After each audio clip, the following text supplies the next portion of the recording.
2026 যে ADC election সেটা তৃতীয় এডিসি ইলেকশন না হয়ে 125th অ্যামেন্ডমেন্ট বিলের মাধ্যমে তৃতীয় ইলেকশন যাতে হয়।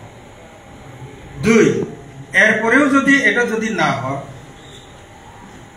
তো বর্তমানে আমরা আইপিএফটি, বিজেপি এবং ত্রিপুরা তিনটি দলের জোট রয়েছে আমাদের রাজ্য সরকারে। আইপিএফটি প্রথমে চাইব এই তৃতীয় যে ইলেকশনে আমরা 3 দলের মধ্যে সমভাবে আসন বন্টনের মাধ্যমে বিজেপি, ত্রিপুরা, আইপিএফটি মিলে যৌথভাবে অ্যালায়েন্স করে আমরা ভোটের ময়দানে নামার জন্য আমরা প্রাথমিক আমাদের প্রচেষ্টা থাকবে। আর যদি না হয়ে থাকে তখনকার পরিস্থিতি অনুসারে কোন দলের সঙ্গে জোট করার মতো যে পজিশন আমরা এর আগে ভাগে আমরা সেটা বলতে পারবো না।